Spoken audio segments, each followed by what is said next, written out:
Now, Lee McConville is a 22-year-old from a tough area of Birmingham, deeply involved in the gang culture. He was a gang member himself, he's often involved in fights, and he's still recovering from a knife attack. But his life has changed completely thanks to a government initiative. Now he's an aspiring journalist who actually covered the G8 summit for The Times after being mentored by the paper's political editor, Philip Webster. You must be... Hello. Nice to meet you. All right, it's nice to meet you. Okay? Yeah. I'm Phil Webster. You can call me Phil. All right? Sure. Okay, and we'll get to know you quite well, I expect, over the next few days. Sure you will. Yeah. Okay. Excuse me to seem a bit tense, but I am quite shy, and this is all new to me. Yeah, so I understand that. The first hello's over. It's off to the pub to get to know each other better. Were you born in Birmingham, or yeah, Lowe's House is where I'm from in Birmingham. It's a crap area, and I mean, this I need to get away from it. Have you been in any trouble?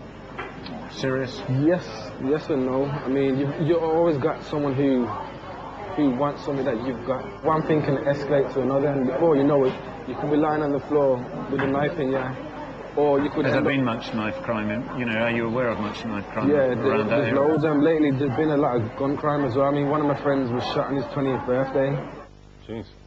And Philip and Lee together join us now. Congratulations to you, first of all, and congratulations to you for taking it all so seriously. Were you a little bit kind of apprehensive at the beginning? Ever so slightly, because I wanted to know that the young lad I was going to meet on that first occasion was going to take it very, very seriously. Yeah. But it was quite obvious from the very first chat we had that he had some ambition, yeah, and he wanted to make the most of the opportunity we'd given him. Kind of unheard of, isn't it, really, for someone with your background, you know, to just join the Times newspaper, the Times of England, and become a reporter for them. You must have been very, daunted by it. You must have wondered if you could hack it.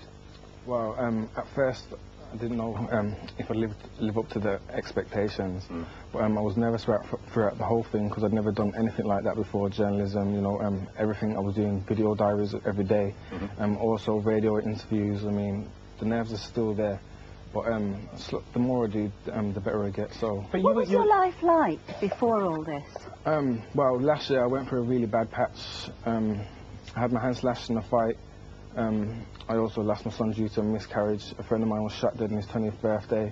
I was living life day by day, just drinking because I couldn't work. Were you depressed? I was, because I'm used to working. I've always worked since I've left school, and because I couldn't work because of my hand, I started to drink more heavily, which got me into a lot more trouble.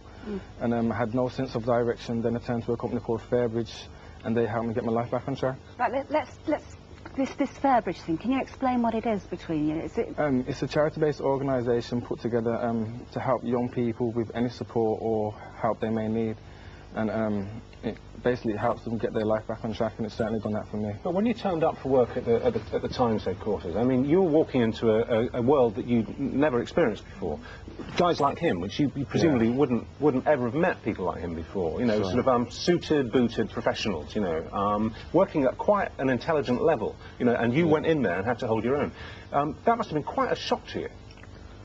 I wouldn't say so much as a shock. I mean, yeah, me and Phil are from two completely different worlds, but I like a challenge, and I rose to it, so...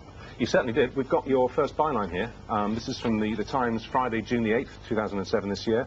There's his byline. Well, it's a joint byline. That's right. Philip It's a very exciting moment.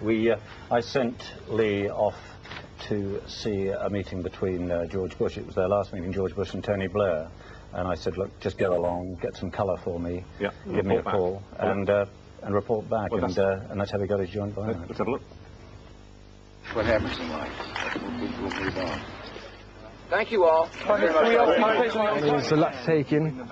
Well, that's really good, because a lot of the words are now coming up on the agency. Glad we got through. Great. I mean, it was well worth getting up at 4 or 5 o'clock this morning. If Lee becomes a journalist, this will be the moment that turned him into a journalist. Yeah, both our names at the top, from Philip Webster and Lee McConville, had it come down. Send, and it's gone. Is that a good feeling as that went across the airwaves with your name on it? Nobody wants to pick up the paper. No, I'm sure it'll save my parents as well. Yeah. The boy did very well. So where do you go from here? What's going on there? Because that scheme's over. You've had this extraordinary taste of a very different life. What's happening next? Well, I'm looking into A-levels, possibly a BTEC National Diploma in Media and Journalism. I intend to study my A-levels, then go on to university and become a TV journalist, and hopefully be as big as Jon Snow one day. You've got to have that ambition. That's exactly. You've got to aim that high. So that's definitely what I want. So. Yeah, that's fantastic. And do you feel much better in your head, in your own mind? As in, how do you mean? Well, what I was thinking is, if you've now got an ambition, you've now got something you're actually aspiring towards, rather than just living day to day yes, and all the rest of it. Definitely. I mean, I now have a sense of direction, and I now what I want out of life. And it's definitely to be a TV journalist, so I'm going to keep heading in that direction. I'm not going to stop or allow anything to stop me until I get there. Well, I love the way that what you're not doing is saying, I'm going to get on the telly, I'm going to be famous, you're going through all the right steps, all the right hoops to get to where you want to go to. And I reckon when you get there, you're going to be a very different individual.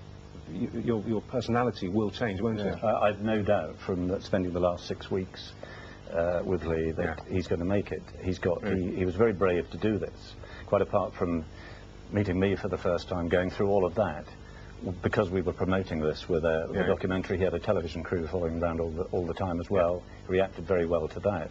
He showed the spark of ambition very early on, and I've got no doubt at all that he'll make it. Oh, many congratulations. That's a terrific prediction. That's great to hear. Really Thank you both very much indeed. And would you do that again? Would you take part in the scheme like this again? I would. It was a very rewarding experience, and I mean it's something that's open to all media people to do. All they have to do is get in touch with the Media Trust and offer their services, and I think it's a really worthwhile thing to do. Well, we certainly hear that actors will give lots of work experience, don't we?